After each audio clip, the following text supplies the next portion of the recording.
아버지가 주시는 그 평안을 누리고 쉴 수 있으면 좋겠다 싶어서 오늘 누가복음 15장 돌아온 둘째 아들 이야기를 하려고 합니다. 돌탕으로 알려져 있죠. 돌아온 탕자라고 하는데 이제 이 이야기는 사실 교회에 오래 다니신 분들은 너무나 익숙합니다. 그런데 제가 성경을 봤을 때 이 이야기보다 더 하늘 아버지의 마음을 잘 나타내고 있는 곳은 없는 것 같아요. 그래서 제가 자주 이 내용으로 말씀을 전합니다. 오늘은 둘째 아들 이야기를 하고요, 다음 주일에는 첫째 아들 이야기를 하려고 합니다. 우리가 주로 이제 이 둘째 아들의 초점을 많이 맞추게 되는데, 여기 보면 11절에 어떤 사람에게 두 아들이 있는데, 그래서 두 아들의 이야기거든요. 그래서 오늘은 이제 둘째 아들 이야기를 하려고 합니다. 지난주에 제가 말씀드렸나요? 아일 카이들먼의 주님 내 아이를 만나 주소서 하는 책이 있어요. 거기 보면 이제 하나님으로부터 또 부모로부터 멀어졌던 그 자녀들의 이야기가 나옵니다. 거기 이제 나오는 이야기 중에 콜로라도 주립대학에 입학했던 어느 여학생의 그 이야기가 담겨 있어요. 이 여자아이가 그 학교에 들어가서 3학기 동안 다녔는데 공부하는 것보다는 놀기가 좋아가지고 이 남학생들과 사교 클럽에 들어가서 날마다 파티를 열면서 그렇게 이 신입생 시절을 놀면서 보냈는가 봐요.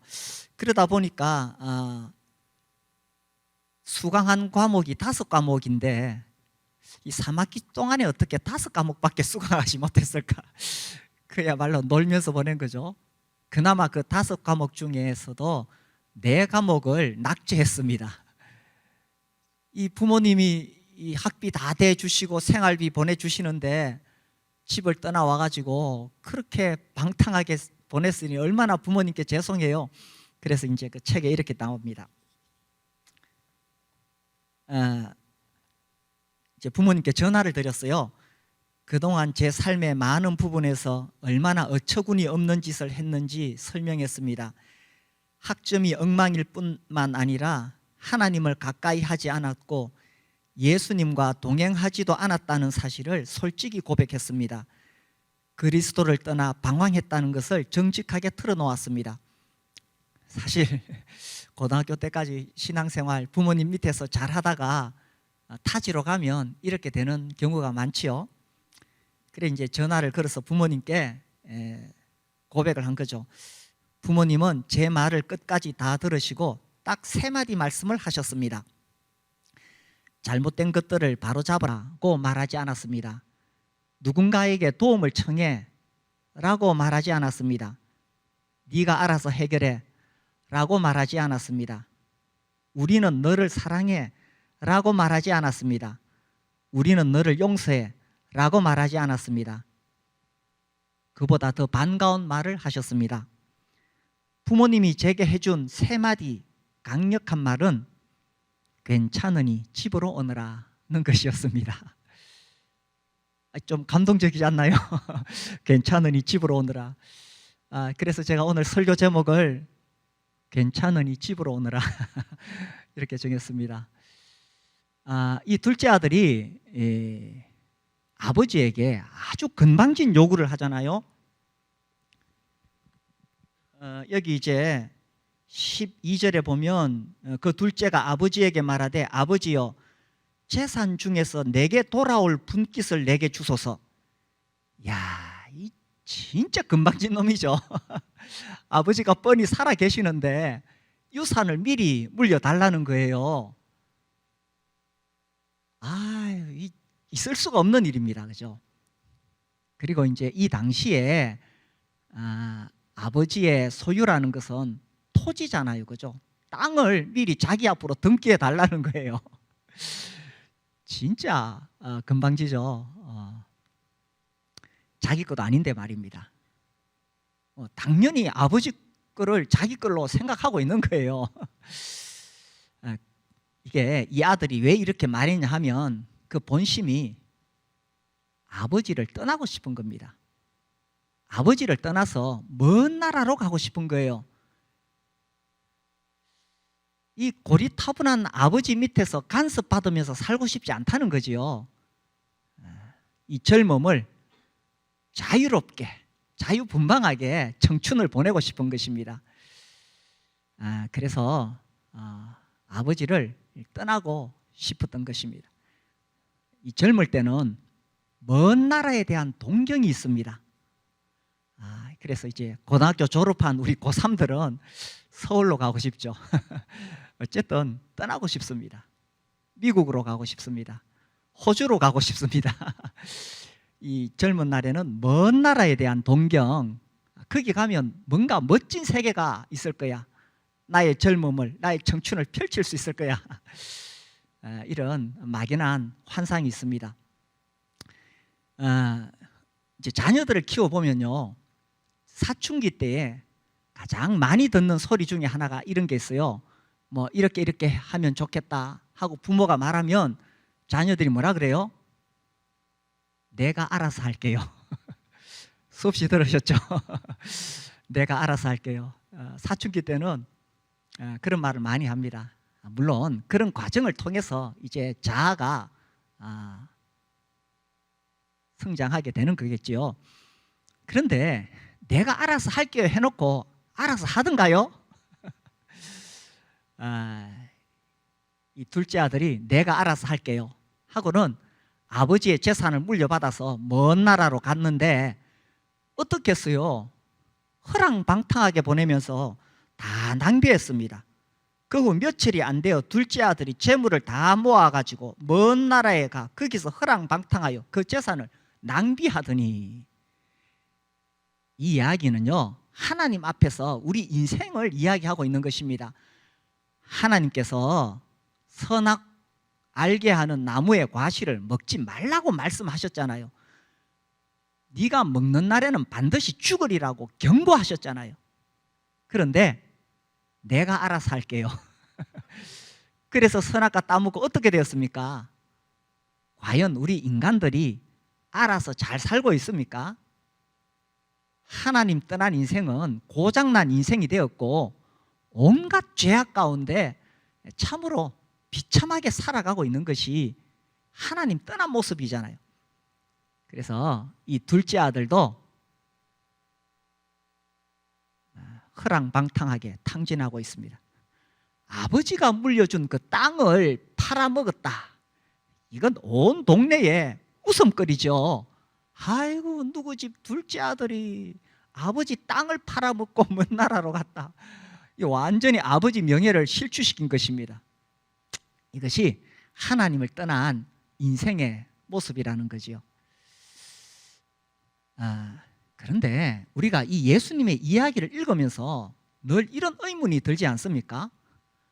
아니, 둘째 아들이 미리 유산을 물려달라고 할 때 아버지가 호되게 꾸짖지, 쫓아내버리지 왜 원하는 대로 살림을 나눠주었느냐 하는 것입니다. 그리고 그 땅을 팔아먹고 먼 나라로 갈 때에 말리지 않았느냐 하는 것입니다. 이게 똑같은 거예요. 이제 전도하다 보면 이런 질문을 받아요. 아니, 그 선악과 열매에 따먹으려고 할 때에 하나님께서 말리시지 왜 가만히 계시느냐? 그렇죠. 선악과 따먹으려고 할 때에 하나님께서 이놈 말리시면 되잖아요. 그런데 하나님은 우리를 강제로 어떻게 하시지 않습니다. 우리에게 강요하지 않으십니다. 하나님은 우리에게 자유의지를 주시고 우리의 고집을 억지로 꺾으시지 않습니다. 우리가 정말 알아야 될 사실이 있는데, 하나님은 우리가 자의적으로, 자발적으로 하나님을 섬기기를 원하신다는 거예요. 억지로 우리를 협박하고 강요해서 하나님 섬기기를 하나님 원하시지 않습니다. 그것은 사랑이 아니지요. 사랑은 내가 자발적으로 하나님 사랑하는 것이고, 내가 스스로 하나님을 섬기는 것, 이것이 사랑이잖아요. 그래서 하나님은 내 뜻을 존중해 주십니다. 오늘 여기 계신 분들 가운데 혹 하나님 앞에서 자기 고집을 가지고 있거나 혹은 마음으로, 몸으로 아버지 집을 떠난 이 둘째 아들과 같은 그런 분이 계신다면 내가 자발적으로 하나님께 돌아와야 돼요. 갑자기 무슨 사고가 나가지고 막 어쩔 수 없이, 그렇지 않아요. 하나님은 내가 하나님께 자발적으로 그렇게 돌아오기를 원하신다는 것입니다. 이제 여기서 또 질문을 할 수 있습니다. 이 집을 떠난 둘째 아들이 언제 집 생각이 날까요? 처음에 집을 나갔을 때는 재산이 있으니까 참 놀고 먹기 좋았겠죠. 친구들이 주위에 많이 붙었을 것입니다. 그리고 아이고 돈이 있으니까 젊을 때 놀기 좋지요. 이 세상 재미에 푹 빠져 있습니다. 그때 집 생각이 났겠어요? 그런데 언젠가는 자기가 가지고 있는 것이 바닥이 날 때가 온다는 것입니다. 이 젊음이 언제까지 젊은 것이 아니지요. 이 건강이 언제까지 있는 것도 아닙니다. 젊음도 쇠해지고 건강도 잃어버리고, 그렇게 인생이 화살과 같이 순식간에 날아가 버립니다. 언젠가 바닥이 나지요. 이 둘째 아들도 자기가 가지고 있는 거 다 이제 날려버립니다. 그래서 먼 나라에 가 거기서 허랑방탕하여 그 재산을 낭비하더니 다 없앤 후 그 나라에 크게 흉년이 들어. 흉년이 인생에 흉년도 오지요. 그가 비로소 궁핍한지라. 비로소 이제 다 날려버리고 궁핍해졌습니다. 가서 그 나라 백성 중 한 사람에게 붙여 사니 그가 그를 들로 보내어 돼지를 치게 하였는데, 이 당시에 유대인이 돼지를 친다는 것은 참 치욕스러운 일입니다. 유대인들은 돼지고기 안 먹었거든요.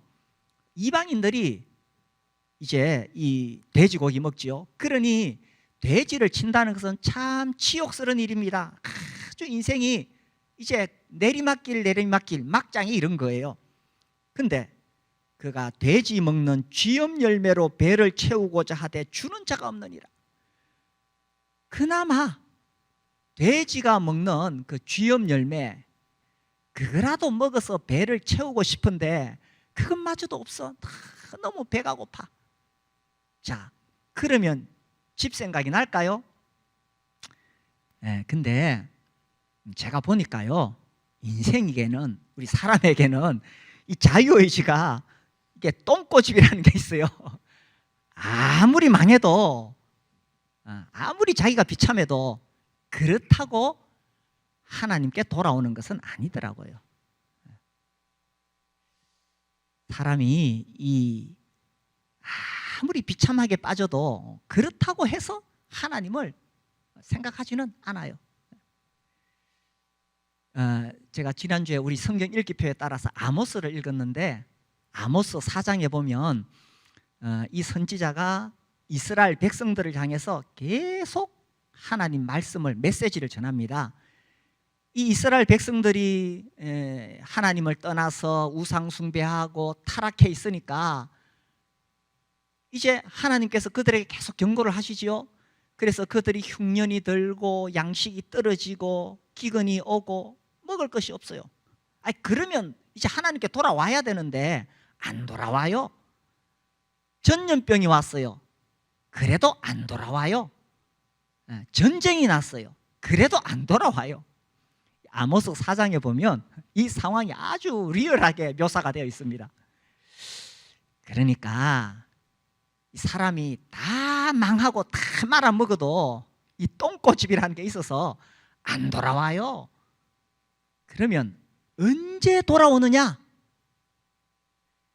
자신의 모습이 어떤지를 정직하게 바라볼 수 있고 이 내면의 깊은 소리를 들을 수 있을 때 그때 돌아오는 거예요. 아, 내가 지금 이렇게 살면 안 되는구나. 이 분명한 깨달음이 있어야 되지. 그냥 뭐 시련에 처했다고 뭐 곤경에 처했다고 돌아와요? 그렇지 않습니다. 그런데 이 둘째 아들은 깨달음이 왔어요. 자, 여기 17절에 이에 스스로 돌이켜 이르되, 둘째 아들의 고백입니다. 내 아버지에게는 양식이 풍족한 풍년이 얼마나 많은가. 나는 여기서 줄여 죽는구나. 내가 일어나 아버지께 가서 이르기를, 아버지, 내가 하늘과 아버지께 죄를 지었사오니 지금부터는 아버지의 아들이라 일컬음을 감당하지 못하겠나이다. 나를 품꾼의 하나로 써주소서. 이 둘째 아들은 자기 내면의 이 깊은 곳에서 솟아오르는 그 탄성을 내뱉었습니다. 비참한 상황에 빠졌다고 해서 돌아오는 거 아니에요.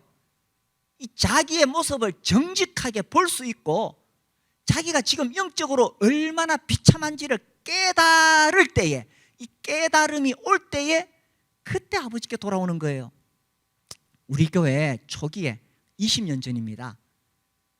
어떤 먼 곳에 계신 형제님이 연락이 왔어요. 자기가 아주 이렇게 가까이 지냈던 어떤 직원이 대구에 있는데 암이 걸려서 병원에 있으니 가서 복음을 전해달래요.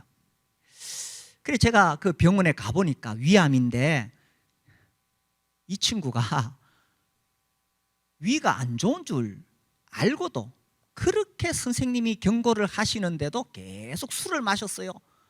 그래서 몇 번 치료를 해서 이제 괜찮아지면 또 술 마시고, 그러다가 위암 걸렸습니다. 위암도 잘 관리하고 수술하면 낫잖아요. 그런데 의사 선생님이 계속 경고를 하는데도 계속 술을 마셨어요.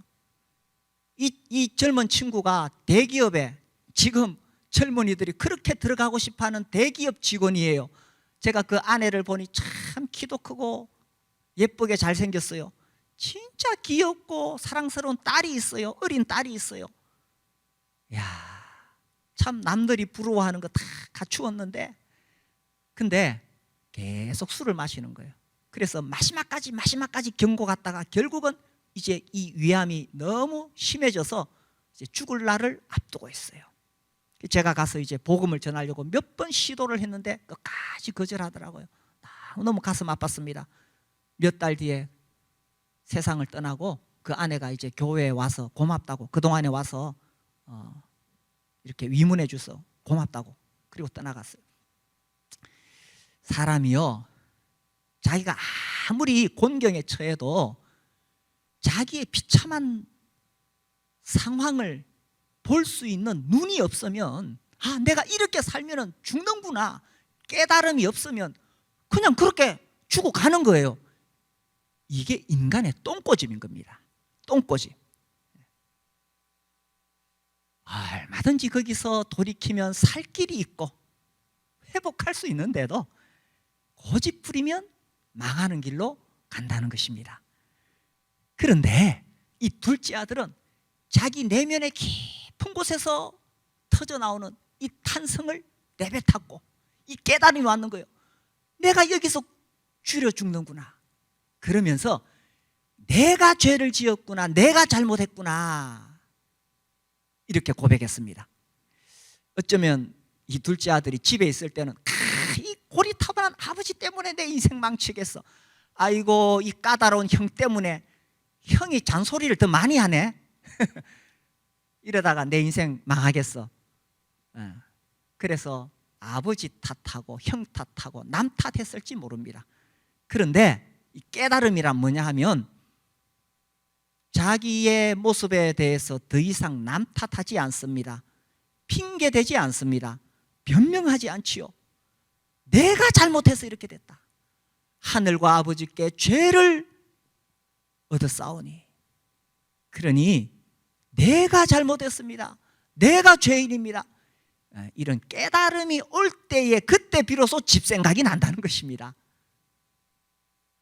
예수님은, 우리 주님은 죄인을 구하러 오셨습니다.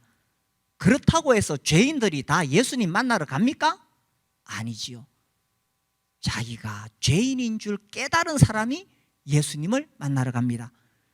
그래서 나 자신의 모습에 대해서, 나의 영적인 상황에 대해서 깨달음이 없으면 아무리 내가 비참한 상황에 처할지라도 아버지 집 생각나지 않습니다.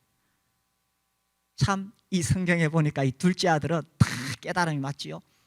자기의 모습을 볼 수 있는 눈이 생겼습니다.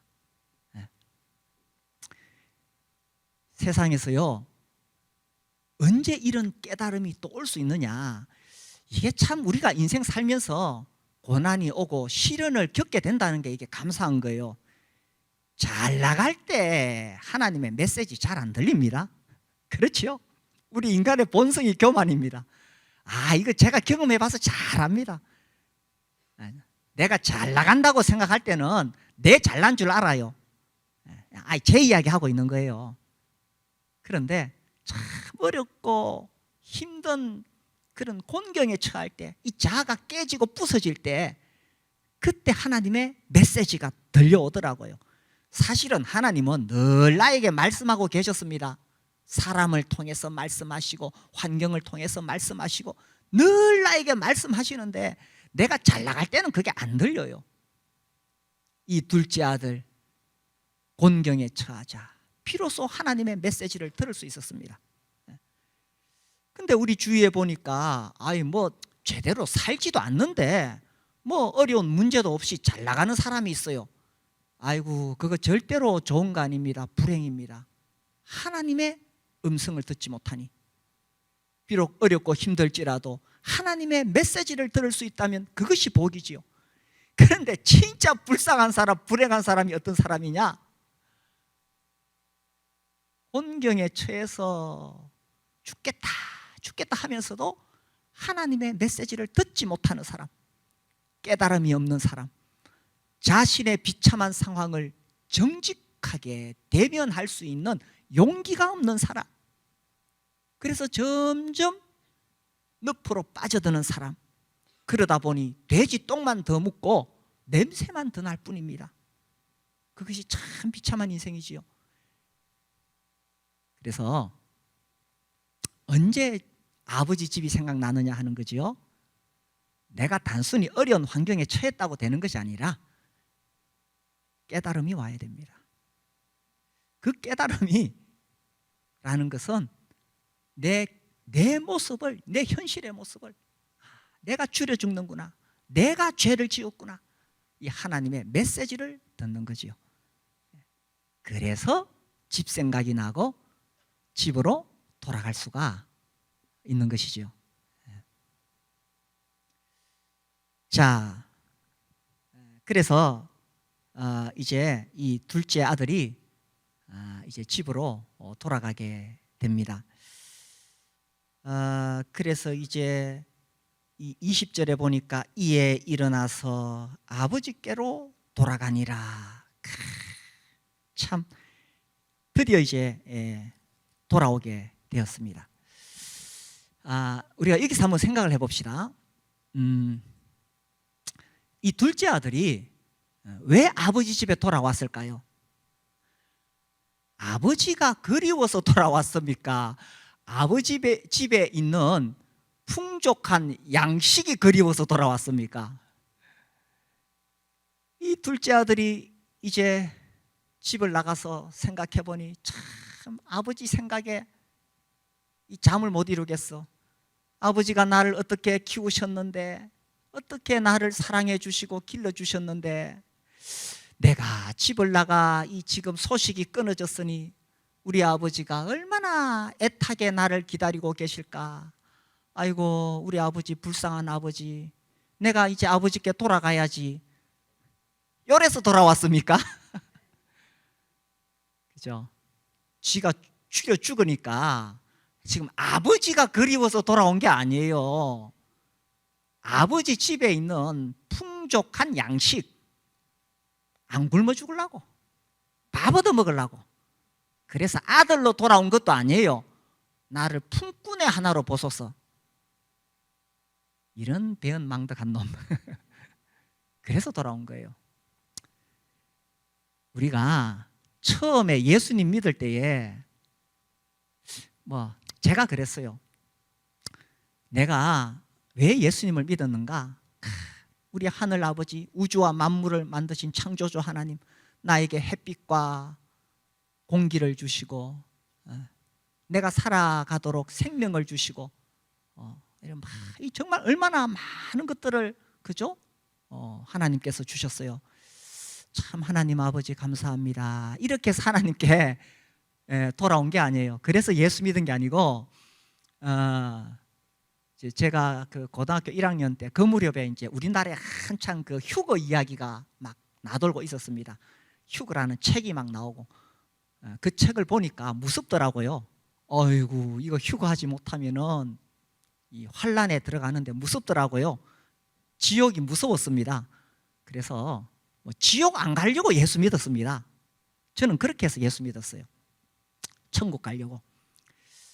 이제 그 뒤로 이제 성경을 읽고 하나님이 어떤 분이신지 알게 되고, 그러면서 확실하게 깨닫게 된 것이 있지요.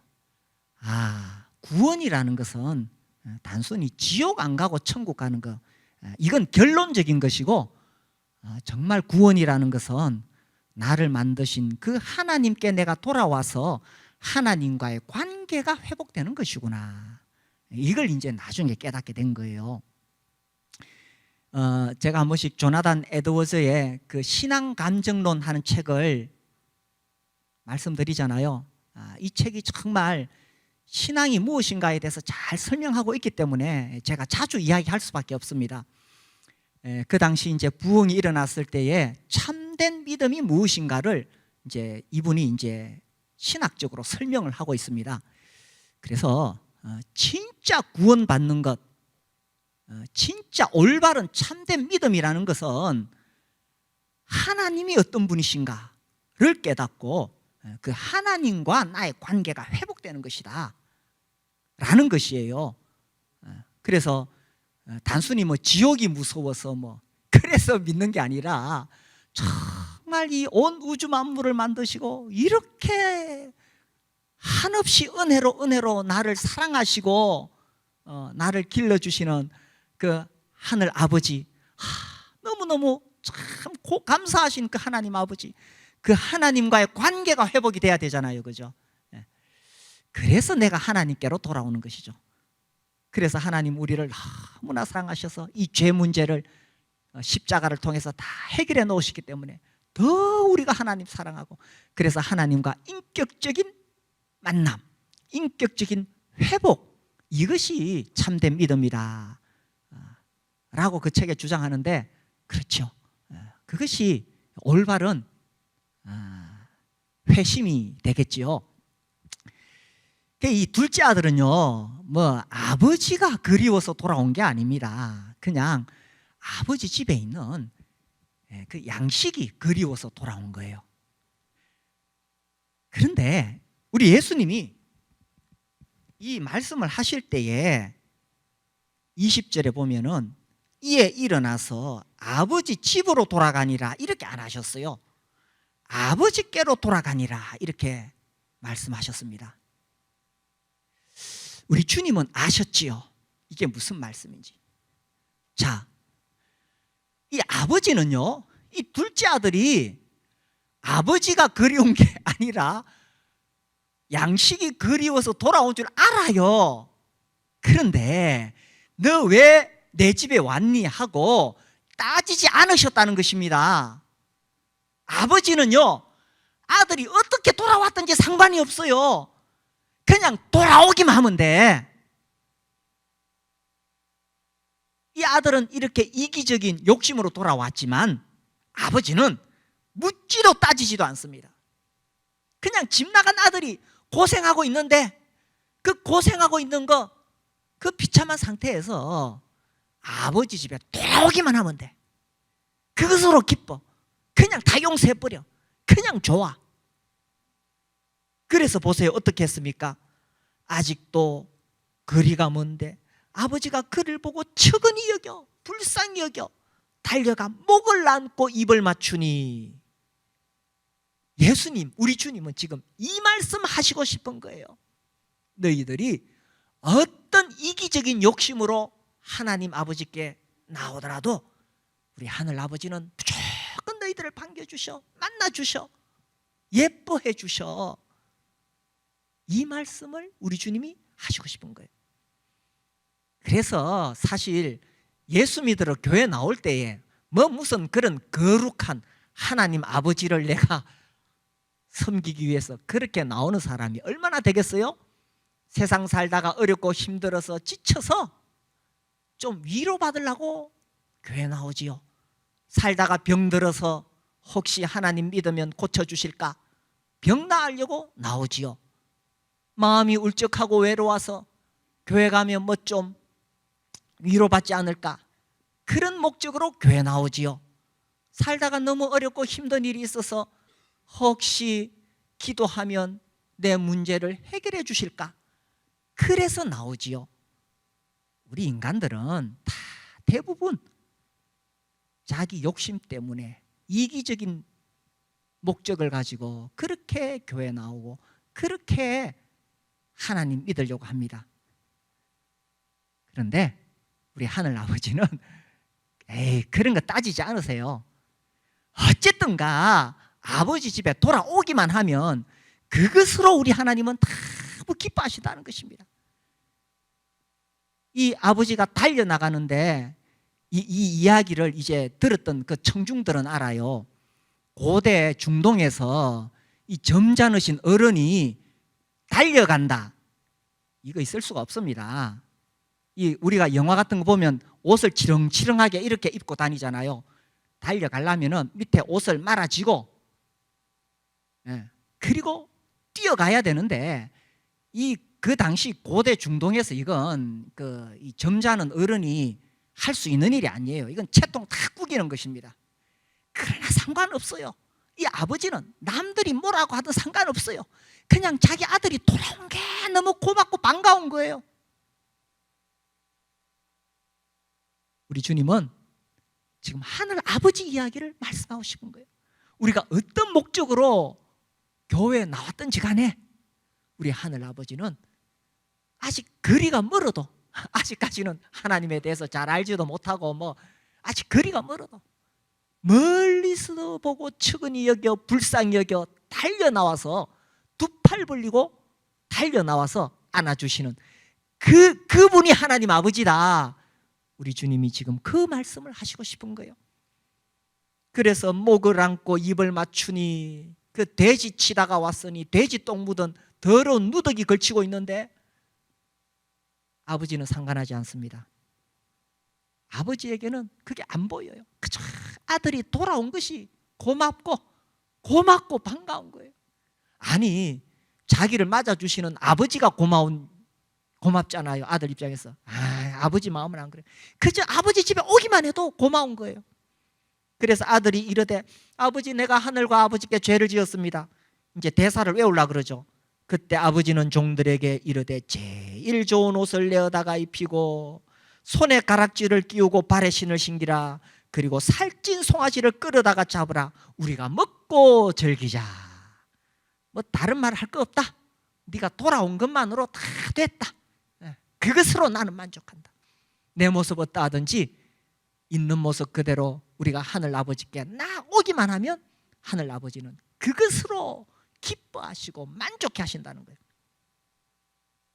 아들이 나가서 사업 잘해가지고 선물 잔뜩 안고 오니까 맞아주십니까? 그렇지 않아요. 그리고 우리 하늘 아버지, 그렇죠, 이 아버지는 아들이 돌아오니까 용서해 줬습니까? 아니에요. 이미 다 용서해놓고 기다리는 거예요. 우리 하늘 아버지도 내가 살아오면서 지었던 더럽고 추악한 죄 내가 돌아오니까 용서해 주십니까? 이사야 44장 22절 아름다운 말씀이지요. 이사야 44장 22절 말씀, 내가 네 허물을 빽빽한 구름같이 네 죄를 안개같이 없이 하였으니 너는 내게로 돌아오라. 이게 이 번역이 저는 마음에 안 들어요. 옛날 번역이 더 멋져요. 옛날 개역성경 이렇게 돼 있어요. 외우시죠, 그죠? 내가 네 허물을 빽빽한 구름에 사라짐같이 네 죄를 안개가 사라짐같이 도말하였으니 없이 하였으니 이렇게 돼 있어요. 더 명확하게 이 구름이 빽빽하게 안개가 자욱하게 끼어있던 것이 다 사라지는 것 같이 네 죄를 도말하였으니 너는 내게로 돌아오라. 내가 너를 구속하였음이라. 구속, 내가 너를 값을 주고 샀다는 거예요. 하나님의 아들 예수를 십자가에 못 박아 그 피로 이미 내 죄를 다 씻어 놓으시고 이미 내 죄를 다 용서해 놓으시고 내가 하늘 아버지께 돌아오기만을 하나님은 기다리고 계신다는 것입니다. 우리 가운데 아직까지 아버지 집에 오지 못하고 머뭇거리는 분이 계신다면 이 좋은 하늘 아버지께 돌아오시게 되기를 바랍니다. 세상의 아버지는 좀 부족할 수 있어요. 잘못할 수 있어요. 그러나 우리 하늘 아버지는 내가 상상하는 것 더 이상 도저히 상상할 수 없을 만큼 자비로우시고 은혜로우신 분이십니다. 그리고 또 한 가지 말씀드리고 싶은 것은 나는 뭐 이미 교회 생활 잘하고 있는데, 아버지 집에 왔는데 나는 뭐 이미 주일 성수 11조 봉사 잘하고 있는데, 그렇죠. 이제 우리의 관심이 아버지 그분에게로 향해야 되겠죠.